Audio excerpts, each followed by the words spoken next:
Selamat malam pemirsa. Tidak masuk akal. Demikian teguran hakim atas kesaksian Bribka Riki Rizal yang disampaikan terkait kasus pembunuhan Brigadir Yosua Huta Barat atau Brigadir J. Dalam kesaksiannya, Riki Rizal mengungkapkan detik-detik pembunuhan Yosua yang tak lain adalah rekan sekerjanya sendiri saat menjadi ajudan Verdi Sambo. Dan saat ini, sidang juga masih berlangsung dengan mendengar keterangan dari Kuat Ma'ruf. Bersama saya Fani Imaniar, Anda menyaksikan Breaking News MNC News.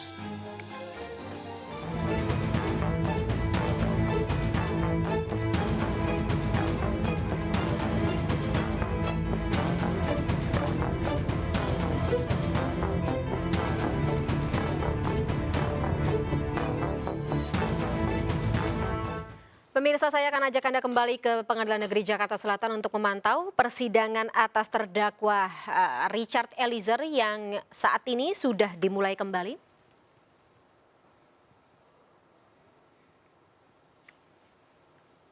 Yosua. Saudara tidak menanyakan sama si ibu. Ini si Yosua sama Riki, mengapa harus bersama terus? Saya tidak tahu. Saudara tidak tanya? Oh, tidak berani saya nanya. Tidak berani, baik. Langsung aja kita melompat ke Duren 3. Iya, Duren 3. Saudara tadi kan mengatakan untuk jaga-jaga itu. Pisau itu. Iya, untuk jaga diri. Di Duren 3 juga saudara bawa pisau untuk jaga-jaga? Seingat saya itu masih ada di tas di mobil. Ada tas. Berapa jumlah pisau? Ada satu. Terus? Yang satu lagi ada di genset. Di genset? Iya, waktu saya menyerahkan ke Yogi. Iya. Kok ada dua? Waktu itu kan saya mau diperiksa, Pak, Yang Mulia. Ya. Terus? Di situ udah banyak orang. Apa maksud saudara-saudara berikan sama Yogi? Karena saya mau diperiksa. Ya? Saya mau diperiksa di bawah kantor polisi. Iya, saudara diperiksa kok langsung pisau saudara titipkan, itu maksudnya apa? Ya karena kan kantor polisi masa bawa pisau ya, pikir saya seperti itu. Pertanyaan saya langsung saja. Betul. Apakah bukan karena supaya tidak ketahuan?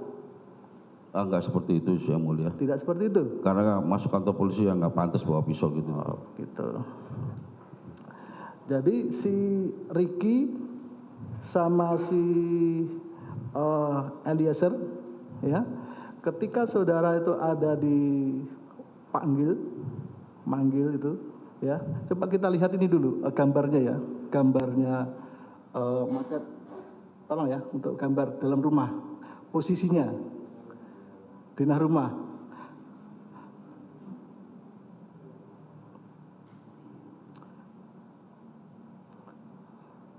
Nah, itu kan Yosua, ya, J itu Yosua. Betul. Lalu yang FS itu yang di atas itu, yang dekat kaca. Dekat kolam. Ya. Tuh. Lalu RE. Ya betul. Itu Riki. Ya.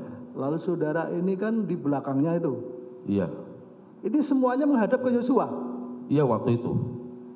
Semuanya menghadap ke Yosua. Iya, karena pas saya masuk, Bapak lagi marahin Yosua. Ya kan Yosua kan dipanggil, saudara kan, panggil kan, saudara kan berarti kan berhenti itu. Yosua masuk lebih dulu ya. Dulu, lalu saudara berhenti kan itu. Ini kan arahnya ke Yosua semua ini. Iya. Loh? Karena saya masuk, Yosua lagi dimarahin. Jadi fokusnya semua kepada Yosua. Iya. Termasuk si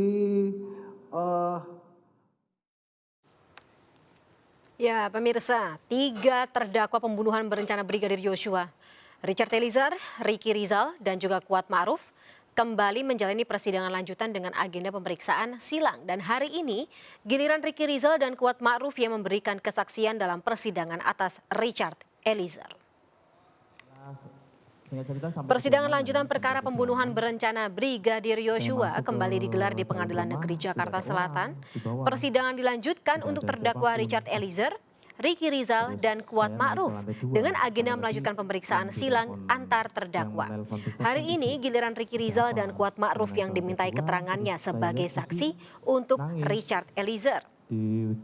Sementara itu sebelumnya pemirsa, penasihat hukum terdakwa Richard Eliezer membawa surat rekomendasi dari LPSK untuk dihadirkan di muka persidangan. Bahasanya gemerungsung lah yang mulia. Terus saya tanya, ada apa Kamu berkorban, mengorbankan masa depan anak-anakmu untuk nutupin ini semua. Sampai hari ini kamu masih mencoba nutupin. Seolah-olah saya percaya dengan cerita kamu. Dari tadi saya diemin aja cerita kamu. Saya tahu kapan kamu bohong, kapan enggak. Cerita kamu nggak masuk di akal semua. CCTV itu loh, jelas. Bukti CCTV. Bagaimana kamu bercerita seperti itu, tapi di sisi lain, kamu ikut bisa ketika diperiksa di Provos, bisa menceritakan detail apa yang terjadi. Itu kan nggak masuk di akal. Bentar, jangan dibantah dulu. Siap. Ya kan? Siap. Cobalah kamu ingat anak istrimu. Mereka di sana mendoakan kamu, semoga kamu bisa mendapatkan keringanan. Tapi dengan begini, kamu mencoba mengaburkan semua peristiwa itu.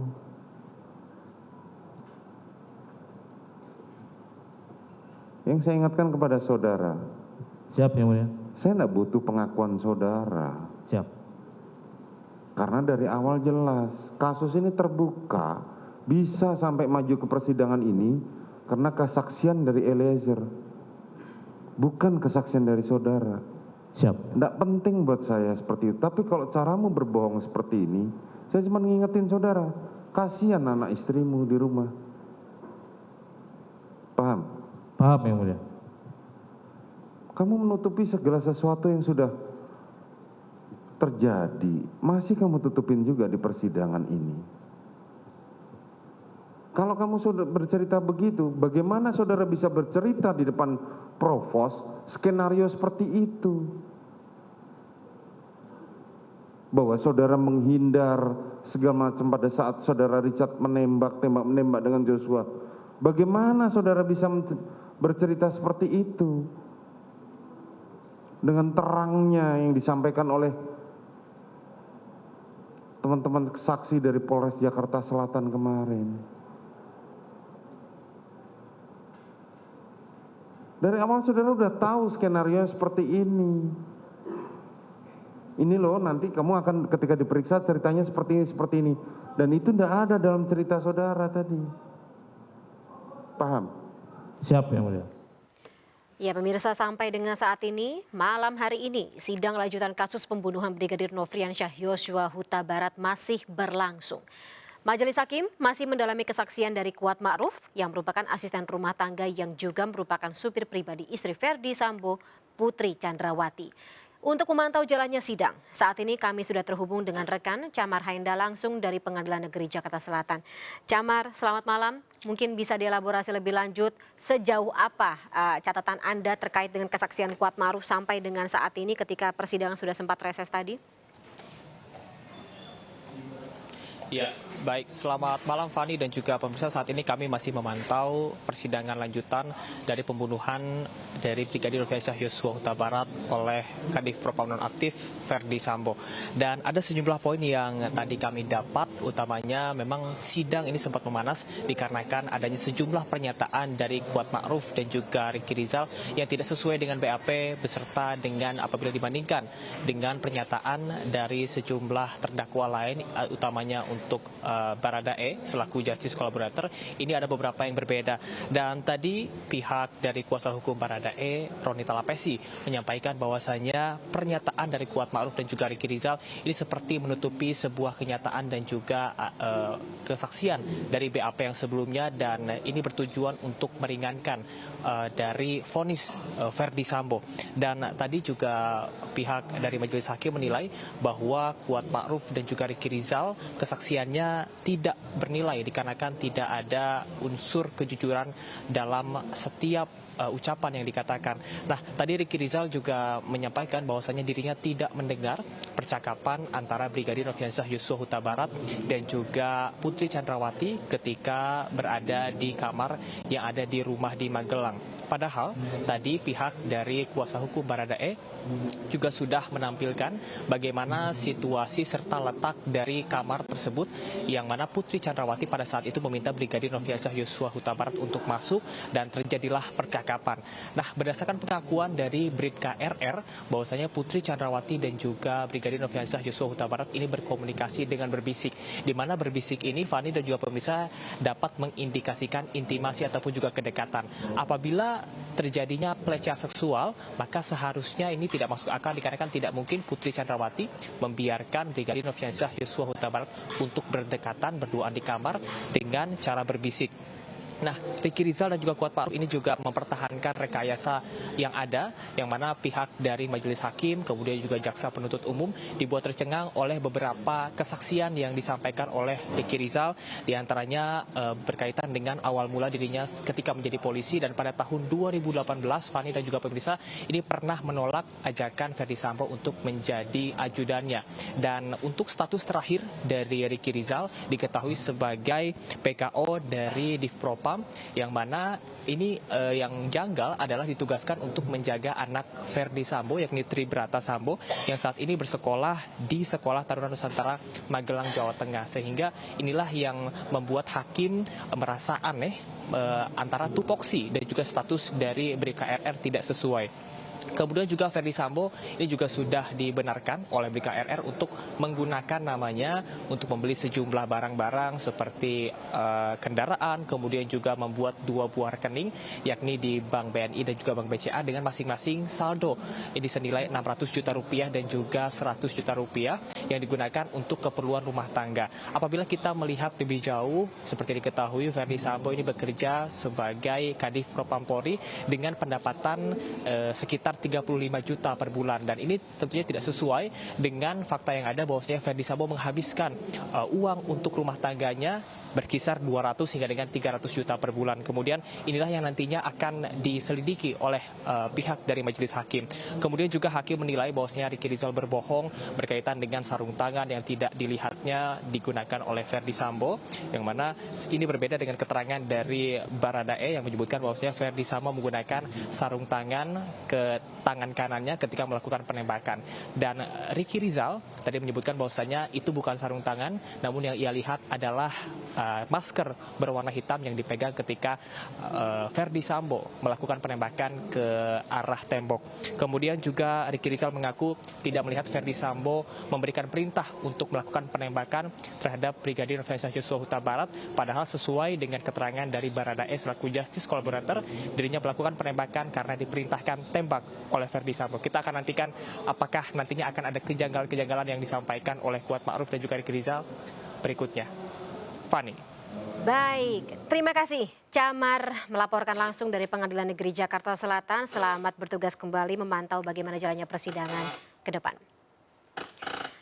Ya, pemirsa, sebelum Kuat Ma'ruf memberi kesaksian, Ricky Rizal menjelaskan kronologi kasus pembunuhan Yosua dari kejadian di Magelang hingga Jakarta. Dan kita akan bahas lebih jauh pemirsa malam hari ini bersama dengan Yuda Ramon selaku kuasa hukum Ricky Rizal dan Arianto Sutadi selaku staf ahli Kapolri. Selamat malam Bapak-Bapak. Selamat malam. Baik, saya ke Mas Yuda dulu. Mas Yuda sudah memantau dan mendampingi lebih tepatnya dari klien Anda Ricky Rizal dalam persidangan sampai dengan saat ini. Tapi hari ini kita melihat bagaimana majelis hakim menegur Ricky Rizal beberapa kali. Mas Yuda, cukup keras, bahkan menganggap atau menilai Ricky Rizal ini sempat berbohong. Ada beberapa kesaksian yang janggal, berbeda dari ketika disampaikan di persidangan maupun ketika dalam berita acara pemeriksaan. Tanggapan Anda Mas Yuda? Oke. Baik, pertama-tama kita melihat dulu lah ya, sebenarnya yang janggal itu apa sih gitu kan. Kita sudah disajikan terlebih dahulu pembelaan atau keterangan yang dilakukan oleh Richard sebelumnya. Dan tiba-tiba sekarang semua orang menganggap itu sebagai suatu kebenaran mutlak, sehingga pendapat saksi yang lain dianggap berbohong. Padahal sebenarnya kalau menurut kita, tugas hakim itu adalah untuk menggali kebenaran material. Ya kan? Kebenaran yang sebenarnya. Dia juga menyamakan dengan persesuaian dengan keterangan saksi-saksi yang lain. Tidak hanya dari satu orang saksi, walaupun dia adalah seorang justice kolaborator. Kita juga mesti melihat dong, sebenarnya siapa sih sosok Ricky Rizal, siapa sih sosok Richard Eliezer ini, gitu kan ya. Kalau kita menggali lebih lagi keterangan saksi, ya kan, kenapa Richard Eliezer itu ada di Magelang? Itu pertama kali Richard Eliezer ada di Magelang. Richard Eliezer itu akan diproyeksikan menggantikan posisi Ricky Rizal sebagai quote-unquote babysitternya anak-anak Pak Sambo di Magelang. Gitu. Yang juga dipertanyakan sih tupoksinya Iya, seperti itu ya betul. memang. Betul, dan itu adalah jabatan yang suka diejek-ejek sama ADC-ADC yang lain. Ah, kamu di sana cuma waktu beres rumah lah, apa seperti itu gitu kan. Tapi memang Jadi sudah biasa sehingga- seperti itu. Kalau dari kesaksian Betul. Ricky Rizal sendiri sudah biasa memang. Iya, memang tugas Magelang itu, Ricky itu keterangan tadi di saksi, ya kan, ketika Ricky ditanya, kenapa ibu itu menggoda Ricky untuk balik lagi kerja bersama Pak Sambo yang 2018 sempat ditolaknya itu dengan alasan bahwa, ya Ki, kamu kesini lagi aja karena Mas Barata mau ke Magelang, ke Tanah Nusantara gitu loh. Itu dia dibujuk di situ. Nah, sebenarnya itu bukanlah pekerjaan yang prestis, Mbak. Ya kan? Tapi karena memang Mas Ricky ini orangnya sudah ikut lama sama Pak Sambo, ya dia mau sajalah untuk mengambil itu. Tapi permasalahannya adalah apakah Richard terima dibuang ke Magelang gitu loh. Oke. Sehingga dia Mas melakukan Yuda, favor. Mas Yuda, Gitu yang kan? ingin saya compare adalah ketika majelis hakim menilai ada perbedaan antara kesaksian Ricky Rizal ketika di berita acara pemeriksaan di depan provos dan kesaksian Ricky Rizal ketika dalam persidangan. Seperti penggunaan Baik. HT, kemudian juga penggunaan HT tadi seperti itu, atau ketika tidak melihat Verdi Sambo menembak dan beberapa hal lainnya. Begini Mbak Fani, bahwa kenapa ada perbedaan dalam BAP? Mbak tahu berapa kali dia di BAP dan oleh berapa instansi dia di BAP? Oke. Ya, oke. Dia kan di BAP di Polri, tapi ada dari Polres, ada dari Paminal, ada dari Provos, ada dari Polda Metro Jaya, bahkan terakhir adalah di BAP oleh Bareskrim. Apabila ada ketidaksesuaian itu memang terjadi karena tekanan. Dan kita mesti ingat ketika dia di BAP di Bareskrim, itu dari jam 11 pagi sampai ketemu jam 11 pagi lagi, Mbak. Mas Yuda, tekanannya dari mana 24 saja, Mas jam. Yuda? Ya, Tekanannya dari mana saja? ya banyak lah Mbak, dari penyidik apa segala macam gitu kan. Ada ya? Dan kita juga mesti ingat, walaupun Ricky Rizal ini polisi, tapi basicnya dia bukanlah reserse, dia adalah polantas, Oke. gitu loh. Jadi wajar kalau dia ada keterangan yang tidak sesuai pada saat di BAP, tapi kan ketika di pengadilan dia mulai lebih terang, lebih tenang dalam memberikan keterangan, dan itulah yang dia sampaikan. Baik. Seperti contoh misalnya sarung tangan tadi kita bicarakan. Baik, Di baik. awal pemeriksaan Richard bilang sarung tangannya dua-dua, di kiri dan di kanan. Tapi kemudian dalam CCTV terlihat di tangannya Pak Sambo dia tidak menggunakan sarung tangan. Kemudian Richard rubah lagi di keterangannya bahwa dia cuma megang pistolnya dia megang pakai sarung tangan cuma di tangan kanan. Jadi yang berubah-ubah sebenarnya bukan Ricky Rizal saja ya, tapi semua yang berada dalam kondisi seperti ini. Baik, baik. Iya, makanya situasinya adalah keterangan berubah tidak cuma di Ricky Rizal, Oke. di RE juga berubah dan lain sebagainya. Dan Oke. kita mesti ingat bahwa keterangan ini ya, yang menembak itu kan sebenarnya Richard, ya kan? Mungkin ada Pak Sambo memberikan instruksi A atau mungkin dia ikut menembak. Tapi Ricky sama Kuat Ma'ruf itu sebenarnya apa perannya? Baik, baik. Keaktifan apa dia? Baik. Terus kenapa dia tiba-tiba dinaikkan ke 340, 338 pasal 55 Pembunuhan berencana seperti junto itu. 55. Baik, baik. Kan Mas Yuda. kasihan gitu loh Mbak. Baik. Jangan sampai cuman karena untuk mengejar popularitas, karena ini adalah kasus yang sangat Prestisius? prestisius ya kan. Akhirnya dicari-cari bahwa orang yang nggak salah pun dianggap bersalah untuk melengkapi teori konspirasi Oke, itu. Gitu. baik, baik Mas Yuda. Akan saya gali lagi di kesempatan berikut. Tapi saya harus ke Pak Arianto lagi karena saya penasaran Bapak. Memang bentuk tekanan seperti ini wajar ya dialamatkan kepada para tersangka, walaupun tersangka tersebut merupakan salah satu polisi seperti itu dari sesama rekan polisi yang lainnya, Pak. Sampai dengan begini ada kesaksian yang berubah-ubah sesuai dengan kondisi psikologis dari tersangka. Pak Arianto? Maaf ya, saya kan tidak mengamati semua persidangan, hanya dipotong-potong. Tapi ya terus terang, saya itu bingung melihat persidangan yang berjalan ini gitu. Kenapa, Karena Pak? yang diperdebatkan itu barang yang menurut saya remeh-temeh, nggak ada kaitannya dengan kasus yang terjadi pokoknya itu gitu loh. Masih Saya pikir konsisten ya, ya Pak Arianto ya, dari awal ini remeh-temeh sebenarnya ya? ya menurut saya gitu, karena gini ya, ini kan kasus kan yang mau dibuktikan 340, 338 ya. Apakah dilakukan sendiri oleh Pak Sambo atau bersama-sama dengan yang lain, terutama merencanakannya itu ya. Ya mestinya kalau menurut saya ya, pada saat kejadian itu mulai dari saguling, kemudian sampai kejadian itu mestinya dipertajam bagaimana proses merencanakannya itu. Kemarin sudah bagus tuh kalau sidangnya Eliezer itu kan, dia memberikan keterangan tidak to the point, tapi dia ceritakan ini loh, seperti seakan-akan film kan gitu kan. Itu keluar dari ingatannya, bukan yang ditekan. Nah, Itu kan jelas gitu kan. Nah, Nah, kalau kalau yang yang itu sekarang? tadi kan dipotong-potong, ini habis tanya sini, tanya sini, tanya sini, tanya sini. Ya saya sendiri kalau seandainya saya jadi tersangka ya tadi itu, jadi si Ricky ya bingung juga jawabannya gitu. Misalkan ditanya lagi gini, loh kenapa Anda tidak melarang? Nah, masa yang ditanya gitu. Seingat saya baik. sih kalau kita Jadi, menggali keterangan ini dari bukan- saksi atau tersangka itu, Ini bukan itu yang- gara-gara yang ditanya ya Pak ya, gara-gara sistem atau mekanisme penanyanya. ya salah satunya itulah. Itu tadi saya teruskan ya. Jadi mestinya monggo. kan apa yang kamu lihat, apa kamu dengar, kamu ini. Lah begitu dia jawab gini, kenapa kamu tidak melarang? Kalau enggak itu enggak sampai terjadi. Itu saya nggak habis pikir. Kenapa itu ditanyakan pada yang bersangkutan? Dia kan nggak habis jawab. Nah kemudian ada lagi ditanya, bagaimana mungkin Anda bisa detail ketika periksa dipropos kok kemudian berubah-ubah? Nah, emangnya nggak tahu ini kasusnya ini terjadi itu dia. Kasus itu terjadi tanggal 8, ya enggak? Tanggal 8 kemudian Pak Sambo itu merintahkan bawahannya untuk meriksa propos itu diperiksa dengan menurut keterangannya Pak Sambo sendiri kan gitu kan. Didesain seakan-akan itu tembak-nembak.